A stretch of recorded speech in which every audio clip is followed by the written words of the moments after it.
गोरखपुर से मौजूदा सांसद और बीजेपी के प्रत्याशी रवि किशन से न्यूज वन इंडिया ने खास बातचीत की। इस दौरान उन्होंने क्या कुछ कहा, देखिए। और आज हमारे साथ में मौजूद हैं बीजेपी के दूसरी बार प्रत्याशी रवि किशन जी, और इस समय पर मौजूदा सांसद भी हैं गोरखपुर से। उनसे बातचीत करते हैं। सर, किस तरीके से देखते हैं, क्योंकि गोरखपुर का चुनाव महज कुछ ही दिन बचे हैं, ऐसे में तमाम मुद्दे उठाए जा रहे हैं, इस बार कितनी चुनौती और क्या कुछ? कोई देखिए, जहाँ कार्य गरीबों का कल्याण है वहाँ काहे की चुनौती। जहाँ सत्य को कोई चुनौती होती है। मोदी योगी जी सत्य हैं, भाजपा एक सत्य है, गरीबों का कल्याण की है।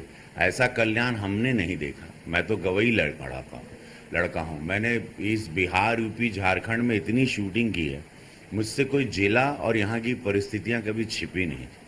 तो आज ये सत्य है, राम राज्य है। सत्य को और राम राज्य को किसी की चुनौती नहीं, झूठों को चुनौती है। और ये 26 दल मुंह की खाने वाले हैं 4 जून को, और इसमें आधे दर्जन से ज़्यादा पार्टियों का अस्तित्व खत्म हो जाएगा और उनकी जमानत जब्त हो जाएगी। सर, योगी और मोदी की जोड़ी, यानी कि एक राम दूसरे हनुमान है, ऐसे में क्या लगता है ये जोड़ी कितनी कारगर? क्योंकि लगातार देख रहे हैं कि प्रदेश की बात करें या देश की बात करें, उन्नति की ओर इस दौरान अग्रसर।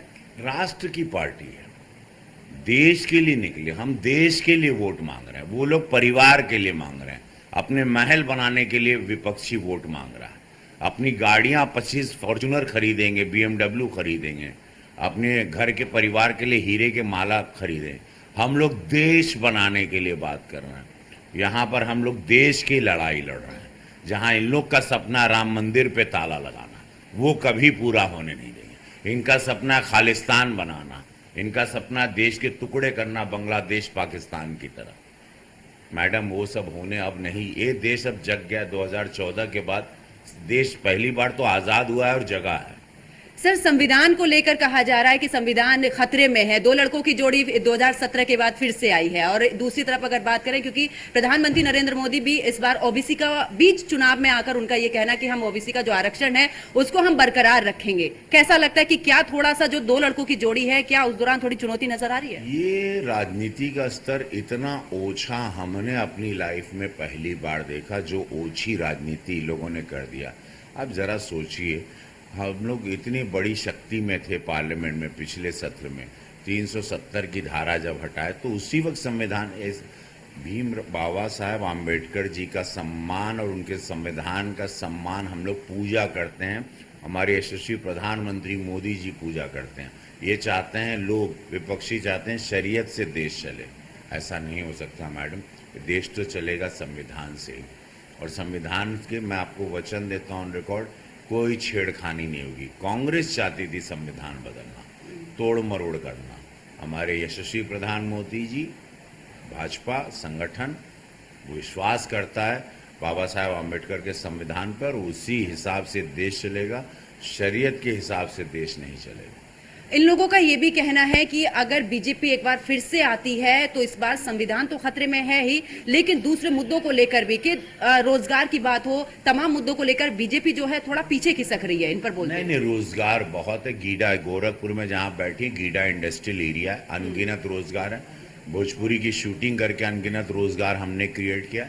यहाँ पर नौकायान बनाया, करीबन 20,000 परिवार का यहीं पे चूल्हा जलता है। इंडर आत्मनिर्भर भारत में हम लोग 13 कोटा से लेके आर्टिस्ट तैयार कर रहे हैं, क्रिएट कर रहे हैं। मैडम, ऐसा कुछ नहीं है। जितना भला गरीबों का अब हुआ है उतना अभी विपक्षियों की बात पर ये सब फालतू बात। सर, एक आखिरी सवाल, गोरक्षपीठ, इस दौरान अगर कहते हैं कि गोरक्षपीठ से एक वोट हर घर से जाता है, ऐसे में जब गोरक्षपीठ की बात करें तो उसकी खड़ाऊ लेकर आप चुनावी मैदान में उतरे हैं। मैं विपक्ष की बात, उनका कहना है कि अपने कोई मुद्दे हैं रवि किशन के इस दौरान। देखिए, बात तो नेता होते हैं, हमारे ईमानदार नेता हैं। उनके पास नेता नहीं है तो उन लोग फालतू बातें करेंगे। ये सब चंदा लूटने आए हैं, हारते हैं चंदा, अपने भोले समाज का, निषाद समाज चंदा लूट रहे हैं, बाद में चले जाएंगे। इन लोग सिर्फ चंदा लुटेरा हमेशा आते हैं, हारते हैं, फालतू बातें करते हैं। इनकी सभाओं में मारा मारी होती है। वहाँ पे सोसाइटी में कितने बूढ़े व्यक्ति लोग हॉस्पिटलाइज्ड हो गए, बच्चे डर गए, जिन्होंने इन लोगों की सभा में लोग भय क्रिएट। ये माफियाओं के जनक लोग हैं।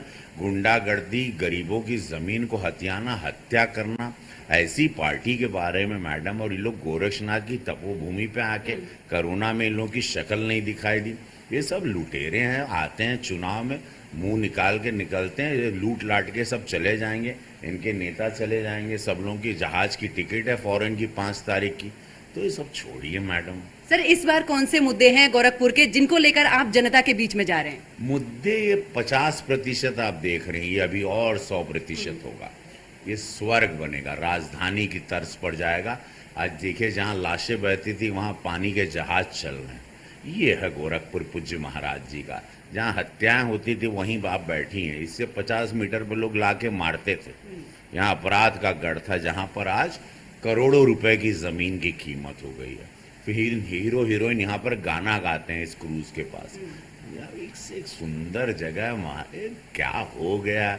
आज 4 तारीख को दिखेगा मोदी योगी कमल फूल, हर तालाब में कमल ही कमल खिला हुआ। देखिए मेरे घर के पीछे तालाब, कमल ही कमल, करीबन 25,000 कमल यहीं पर खिला हुआ है।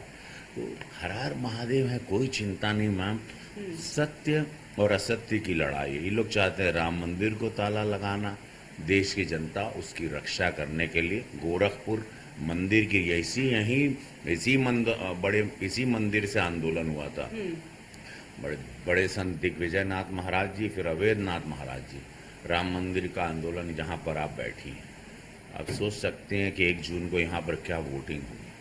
चलिए, बहुत बहुत शुक्रिया सर समय देने के लिए। तो ये हमारे साथ में मौजूद थे रवि किशन जी, और बीजेपी से दूसरी बार प्रत्याशी हैं। ऐसे में अगर बात की जाए तो विपक्ष पर निशाना साधते नजर आए हैं कि ये सिर्फ चुनावी माहौल बनाने के लिए आते हैं, इनका कोई मकसद नहीं होता है। और 4 जून को जब परिणाम सामने आएंगे तो इस दौरान दूध का दूध पानी का पानी हो जाएगा। कैमरामैन राज के साथ मैं पंकज यादव, न्यूज़ 1 इंडिया, गोरखपुर।